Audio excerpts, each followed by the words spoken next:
Welcome to Maximal Being, a podcast devoted to ditching fad diets and using real science to get you healthy and feeling great. I'm Doc Mock, a GI and functional medicine doctor who harnesses the power of gut health to get you achieving your goals. And I'm Jacky P, a well-informed layman who challenges the experts and asks the questions that you want. Don't forget to hit the subscribe button or leave a comment. And now, on to the show. And I'd like to make a point as well about the leaky urine in the pelvic floor, because I hear my wife speak to her friends, and it's shocking to me to hear that it's not okay. And I think it's gonna be shocking when I tell her, because I'm gonna call her out. She never listens to this podcast. It breaks my heart. But and I think that's something that should be discussed more, that hey, if you're sneezing and coughing, and you should probably speak with a specialist, right? And speak to someone. Mm-hmm. So I just just thought that, I don't know, that bothered me a little bit, how everyone's just still accepting that, oh, this is it, And medical professionals, the same thing. They're just like, yeah, it's normal. Yep, you're just gonna live your life that way. We got to push back. Okay.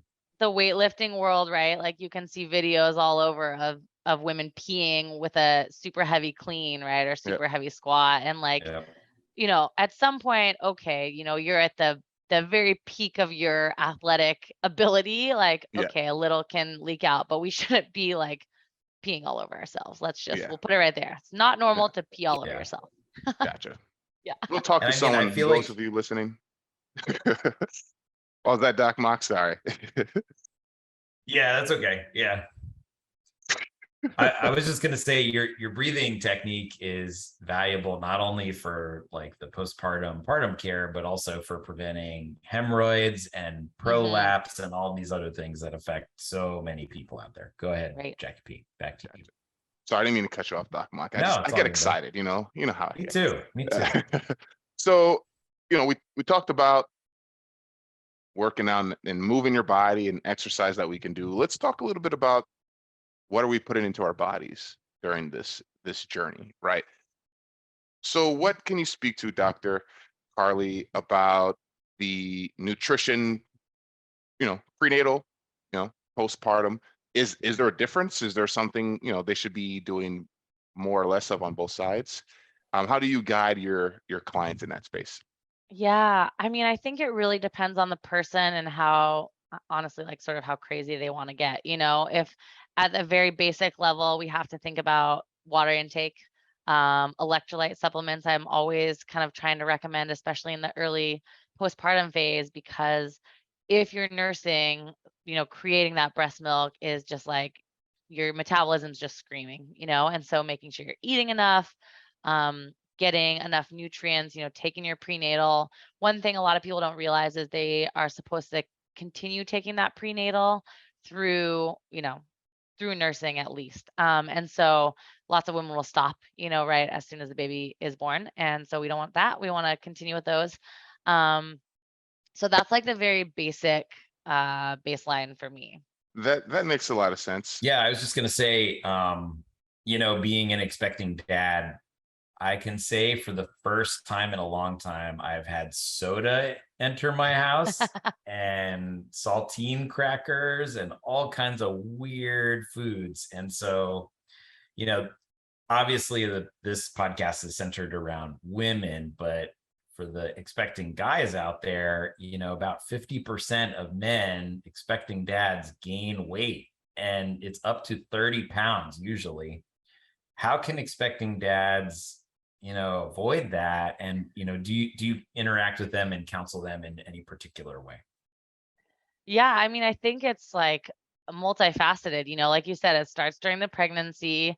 My first son, I had a craving I've never had for the crappy macaroni and cheese, Kraft, not the good, not organic, not and my husband, I remember I went to an out of the way store to buy it because I was afraid, this is so dumb, but I was afraid someone would see me buying this Kraft macaroni. And I got it home and my husband was like, "Are you going to put some chicken or veggies in it?" And I just looked at him with "No, I'm going to eat this the crap it is, And then I was so begrudgingly do you want some?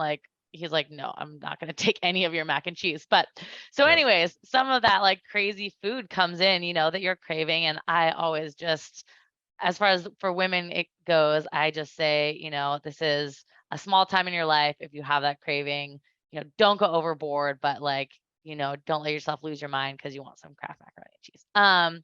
But so it starts there, right? So maybe not indulging in some of those things. And then you look at once the baby comes and you look at both partners' activity levels oftentimes decrease, and then you start getting into the toddler years and there's so many more packaged foods. And, we could probably have a whole episode about that too, right? And so avoiding, the bunnies and the goldfish and the, that stuff that, maybe arguably our kids shouldn't be having either, but it's just so easy sometimes. So I don't know. There's just so many things that I think it just takes a little bit of like conscious mindfulness around and then just keeping the activity level up. And honestly, I think you're sort of a jerk if you don't gain a little bit of weight with your wife. So, a few pounds is probably a good thing.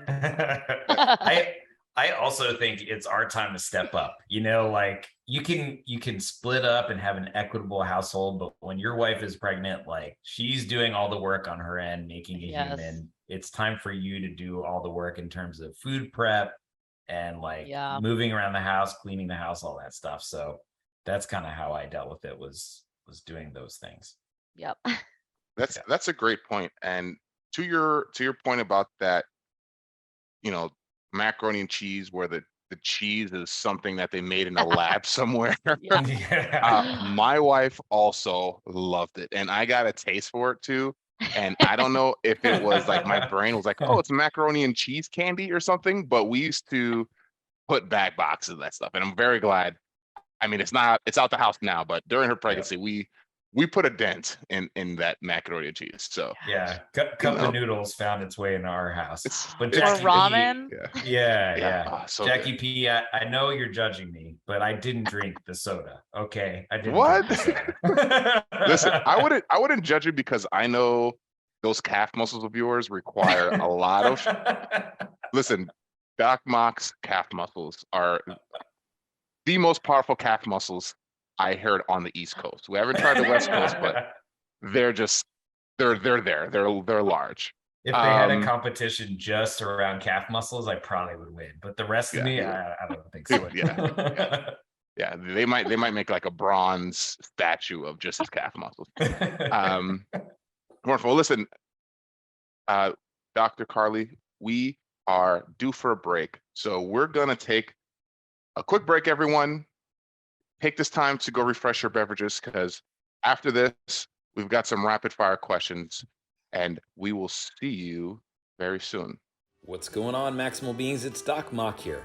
Many of you are returning to the gym now, but some are not going back.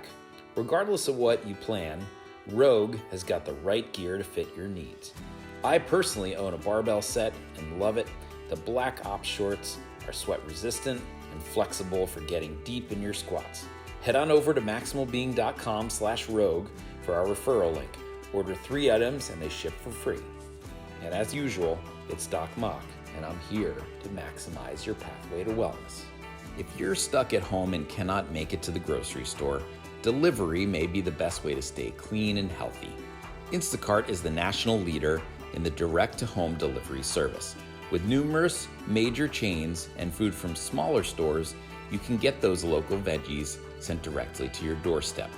Head on over to maximalbeing.com/Instacart and maximize your nutrition today. Welcome back, my Maximal Beings. I hope you missed us because we missed you. We are here with Dr. Karlie Causey and, of course, Doc Mock himself, the co-hostess with the mostest. I didn't say at the top of the show. Now I feel bad about it. And we've been talking about all the things that, women can be doing prenatal and postpartum. And, I like to say that, women are typically stronger than men. And I always assume that, a pregnant woman is almost like a superhero. Like, then you get the mom strength, right? So you should probably, throwing around, even more weights. But of course, I'm not an expert. Don't listen to me. Don't go doing squats and stuff. Talk to your specialist. So, Dr. Karlie, I have some questions for you. Right. I have 3, maybe 4 or 5. We'll see how it goes. All right. Okay, let's do it. So we'll start with the expected question. So, what is your favorite exercise? Yeah, I knew. So I know these questions are coming, so I'm ready. And actually, when I was listening to some of your guys' podcasts, and immediately Thank I was you. like, deadlifts, obviously. Yeah. And I'm like, oh man, that's such Yep. like a broy answer, but it really is my favorite That's my movement. answer. Is it? Yeah. Deadlifts. Oh, Yeah. always Yeah, deadlifts. yeah. And the reason is I have a reason. Not only do I see, for patients, really most people can deadlift. It doesn't mean that they're, deadlifting 500 pounds, but they can do a Romanian deadlift with some dumbbells, and just working that posterior chain is so valuable. And even people who tell me like, oh, I have a back injury, I can't deadlift. I'm like, no, you have a back injury, so you need to deadlift, like here, we just need to make sure you know how to do it properly. And it's super important. But also thinking about it from a different perspective, I just love to see, basically all I do in my life is like try to empower women in this space, right? And especially in the postpartum space with my work as a chiropractor, with my company, Jen Keri, like that's all we're doing. So when you see a woman pick up like some heavy weight for the first time, and it doesn't even have to be that heavy, but heavy for her, there is something that changes, and there's this like attitude and this like, this just confidence that grows. And that's like one of my favorite things to see. So it's my personal favorite exercise, and it's my favorite for like a lot of reasons. Amen. Yeah, there we go. Church. Go to church again. Hallelujah. Church. And I like to add to that, and I don't know if it's going to make me sound, I don't know, anti-chauvinist. I don't know. But like when I'm at the gym and I see like these just yoked dudes doing squats or compounds, I'm not really impressed. But when I see a girl like doing like just putting on just bars and bars and just doing, I was like, I'm like, because it's still out there that, oh, women shouldn't be lifting weights. You gotta, do some, some Pilates and maybe some yoga, do something light, or go running. And everyone should be, of course, safely and responsibly lifting heavy things. Yeah. So yeah, go lift some weights. Yeah. All right, Yeah. cool. Back to the questions. What is your favorite health book and why? Yeah, so I guess it was kind of hard for me to think about this in like regular health terms. Of course, I just want to talk about pregnant and postpartum women, right? So, the book that I want to say is really like more of, I would say, a mental health book. And it is she has a couple books now. The author's name is Emily Oster. I don't know if your wife has read this yet, but Expecting Better is the book she wrote. She's an economist, so it's all this research on a lot of questions that women have during pregnancy. And I remember my husband and I listened to this on audiobook like right after we found out I was pregnant with my first son, and I think it was super helpful for him to hear too. So he wasn't so worried about some of the stuff during pregnancy. It touches on like, sushi, eating lunch meat, having a small glass of wine, like all these things that people have questions about. And so it touches on like the actual research behind that stuff, and not just like the, kind of old school way of thinking about things. And she has a couple other books. She has Crib Sheet, which is like when the baby is little. And then she just has a new one called like, I think it's The Family Firm. And so basically like as her kids are growing, she's just like doing the research and writing these books. And so just for me, for my own mental well-being, that was really a helpful book when I was pregnant. And I just love it. I always recommend it to my patients. Another one along those lines is called Hunt, Gather, Parent. And that was a really interesting one too, just thinking about how we are raising our kids, and, how we're training them to as they grow up, And so for me, I'm always thinking about the new mom's mental space and mental wellness. And so there's tons of stuff out there on like the nutritional and all that stuff, but these are some interesting books that I think are easy reads or listens, easy listen, and very interesting for both the parents, and can be super helpful just to calm some of those like worries. Well, firstly, I haven't read either of those books, so thank you Yeah, for those get 'em. recommendations. Yeah, that's awesome. Yeah, and you're right. Like people are just Googling at home, like, can I eat this? Can I eat this? Can I not eat this? And I think the answer is usually, yeah, you can eat it. And then, you know, for both of you guys, Lancet Obstetrics and Gynecology, and my wife always cited this study, did a study in women in their third trimester who had 1 or 2 glasses of wine. And actually their babies turned out smarter than the group that didn't do that. So am I endorsing everybody out there to go and start drinking? I am not. You know, talk to your healthcare provider before doing so. Of course, but just know that it's probably less harm than you think. Yeah. Yeah. And we can't do studies on pregnant women, you know, like all of that is coming after the fact, which, you know, we can't say like, okay, pregnant woman A, you get wasted, and pregnant woman B, you don't drink anything. Like you can't do that. It's not okay, you know? And so, yeah, so some of those studies are actually cited in that book too. And I think it does calm a lot of your, like, there's already enough to be like worried about and thinking about in the future and the unknowns. And so for me, like whatever research is out there that we can have, if that calms those worries a little bit, that's super important. Awesome. That's a great point. And also, we don't have them yet, but we're going to make some trophies, and you're going to get one, Dr. Karlie, because I think only one other person on I don't know how many episodes has said one book. You said 2 books that Doc Mock has not read. Yeah, okay, there we go. You're like up here. Yeah. You're going to get a medal to the in the podium. mail. Yeah. Great. And third question, what is the craziest diet you've been on or heard of? Yeah, so I mean, I don't think it's that crazy, I guess. For me personally, I did try keto at one point, and really it was when I was at a pretty high level of fitness and CrossFit and competing, and I wanted to prove that that I wouldn't be able to do it, that I was just putting out too much energy and I wouldn't be able to work out the way I wanted to, as hard as I wanted to, and get the results. And I actually like disproved myself. I was able to do it, and I was able to sustain, not for very long, right? Like I only did it for like a month at that level, but it was valuable because I did learn you have to be so careful and so specific, but it was possible for me at that time, and I really thought it wasn't.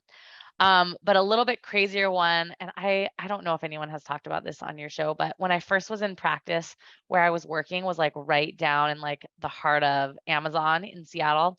So I had a lot of like, it was not mostly guys at that time, but a lot of guys that worked at Amazon that were coming in to see us. And I had multiple people who were doing Soylent? You guys know, do you know that? Soylent Green, like the Australian food? Well, no, it's like sounds... it's like a drink. I think it's called Soylent. It's like a drink you drink. And like, anyways, the point of it is all they were doing was basically like drinking this like supplement drink.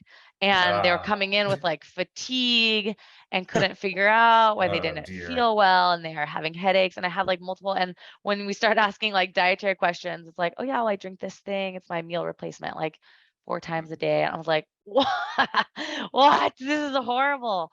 So anyways, I had multiple people doing that at one point. So yep, Soylent. That's meal what it's replacement, called, right? Vegan meal replacement. So wasn't it like a horror movie where they're like Soylent Greens is I was about to say that is also a movie, Soylent Green. That's is it connected? Right. I don't know. You never know. Yeah. Wow. So not recommended. Not an cannibalism. Not good. Yeah. You know, that is, I mean, I don't know. I just the meal replacement stuff, just I like food. I like to eat, you know, same. I like to, and you know, I understand a meal replacement might be useful if you're on the go all the time. It is, I get some nutrition in you, but sure, here or there, maybe. Yeah, but you know, if you're tired and you're exhausted, you know, perhaps eat something that you have to chew. You know, that might. You need energy. You need ATP to fuel everything in your body. Exactly. Why do you have headaches and you can't focus? And you know, it's like, well, you're eating like 10,000 times the amount of soy that you're supposed, you know, like. Like soy is a terrible thing to eat. It's just loaded with all kinds of garbage. Anyway. Yeah, exactly. It's like that's like those are like the low hanging fruit. Like he comes in, he's got his Soylent bottle. He's like looking all tired in the waiting room, like, oh, this is gonna be quick. Yeah. Like, You're like, go next door, go get yourself a Give me salad, that. add some Yeah. chicken on you there. just Yeah, hand him a add some chicken. sandwich. Yeah. Here's a sandwich. Paleo, keto, vegan, and carnivore. Maybe you've tried them all, but did you have success? Are you still doing that diet? Turns out there's not just one diet right for one particular person. By understanding how your body works and the relationship behind your body's workings and these diets, you can then approach the perfect plan for you. In the Perfect Human Diet course, we talk to you about your body's inner workings and the pros and cons of each plan. We discuss how our ancestors ate and have eaten, and lay a framework to tailoring a plan that is perfect for you. To learn more about the Perfect Human Diet course, head to maximalbeing.com/courses to find out more. And as always, I'm Doc Mock, and I'm here to maximize your health. You cannot supplement your way to health, but there are things that we need to add to our lives that can maximize our pathway to wellness. The American diet is virtually devoid of omega-3 fatty acids, which play a major role in cardiovascular disease, gut permeability, and mental health. Personally, I take omega-3s every night, and iHerb is the best place for clean, natural sources of supplements. I love the ZenWise omega-3 fatty acid supplement, which is free of fish burps and good for the environment. Head on over to maximalbeing.com/iHerb, that's IHERB, and enter the code B as in boy, D as in dog, B as in boy, 5528, and receive 10% off your orders for all supplements. Maximize your supplements with iHerb. All right, I got another question. Speaking of odd things people do, you deal with a lot of women prenatal and postpartum. Have you heard of any, I don't want to say crazy, but like any just odd or left field myths, right? From, I don't know, and regarding anything, whether it's nutrition or working Yeah. out, have you heard anything that's just really like, where did you get that one? Well, one that's not like such a weird one, but that I do want to dispel real quick is, as Doc Mock was mentioning, some of the changes.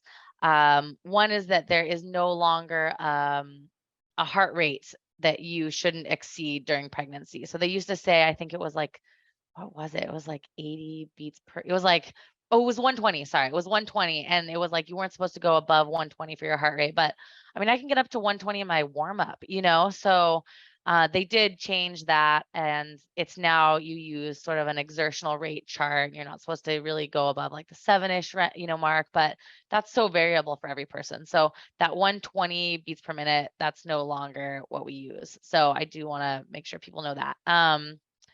Yeah, other crazy ones. Gosh, I'm not sure. I think like just some of the ones that we've already talked about, like talking about running and not being able to run, not being able to do some of that stuff, I think is just like you said, if you're already doing it, then you just keep on doing it. And if some point it's becoming an issue, I always kind of have people go down this cost benefit analysis like chart of like, does it hurt? Okay, then it's probably time to stop. Is it causing symptoms like, like are you leaking urine? Are you all these things? Then okay, probably time to stop. But if it's not, then like you can keep going, Sure. and you just keep reevaluating things. And that's the thing about during pregnancy is it's just constantly reevaluating what you're able to do and why you're doing it. That you're just really trying to like maintain health and wellness and fitness, and you're not making huge PRs generally, and that's not your goal. That's not what you're trying to work for at that time. So just keeping that in mind, what your fitness goals are and where you're headed. That's a great point. What would you say, to, Doc, Doc Mock's wife, she's pretty much like, she's a beast. So like, but to Doc Mock's wife, Sure. or, anyone out there who might have just, might be in their second trimester, or they might find out they're pregnant. What would you say to them, like right now, like, in your space from a nutrition fitness standpoint, like, if there's some things that you want to make sure they walk away with right Yeah. now, what would be like a few points that you would like to say to them? Yeah, I would definitely highlight have them go back and listen to or look up piston breathing again, just because they can tie that into their exercise routine. And then I would also start to talk about thinking about the postpartum phase, and like we said, making some preparations for that, but also reminding them that it's going to be a slow process. A lot of women have a hard time, during the pregnancy, the baby is there. For me, probably for women like your wife, Doc Mock, in the gym, everyone's just like, wow, look at what she's doing. And so it really is like a little bit of a boost, you're like pregnant, lifting weights and feeling cool. And then all of a sudden the baby comes out and now you have this body that's new, it's foreign to you. Um, and so I think just like being prepared for that, knowing that it's going to take longer than you want it to take. But if you rush it, you're going to pay the price usually. And so taking it slow and steady, finding providers to help you along the way, finding the right tools that you need. So, making sure that you have selfish or shameless plug, a good sports bra like the one that my Mm. company makes, Ah. to really like support you in nursing and in your athletic endeavors, making sure you have a good pump, supplements, like all that kind of stuff. You want to be prepared, and it is a time that's different than any other time in your life. And I always compare it to, if you're going to run a race, if you're going to do whatever competition, you wouldn't go in unprepared. You train, you plan your nutrition, you plan, how you're going to warm up, cool down, all that kind of stuff. So we want to do the same thing with pregnancy and with giving birth. Awesome. That's a great point. And also back to your shameless plug, I like to add to that point. Sometimes I wake up, I'm not in the mood to go to the gym, but I put on my workout clothes and I already feel like, oh, I'm Right. about to go to the solar derby. And, it gives me the motivation to actually go to the gym. So, Yeah. Love it. hit up Dr. Carlie, she'll take care of you. I Yeah. don't have any more questions. I'm out. I'm sorry, everyone, but we're also out of time as well. So, Doc Mock, unless you have anything to add, I think we could, take it out from here. Yeah, don't forget to hit the subscribe button, leave us a comment. It helps us to get the word out. If you have a question for us or any of our guests, you can email us at team@maximalbeing.com. And Dr. Carlie, where could people find you if they're looking for you? Yeah. So on Instagram, Dr. Karlie, and then also on Instagram, Jen Keri, Jen and Keri. Those are probably the best places. Everything you ever wanted to know about me is probably there. So that's probably the spot. And that's Carlie with a K, right? Yep. All right. Yeah. And an IE. And then, Yeah. yeah. You And never then know. I, You never know. yep. Just to make it complicated, Thanks, Yeah. Mom. Jacky P, so great to talk to you again. I feel like it's been a minute. I feel like we're going to do this again. I don't know. I feel like we're going to see each other again sometime We soon. will. We will. I'll see that face and those calf muscles. That's right. Thanks, everybody. We'll talk to you next time. Thank you. What's going on, Maximal Beings? Doc Mock here. If you haven't done so already, leave us a comment and hit the subscribe button. Let your friends and family know.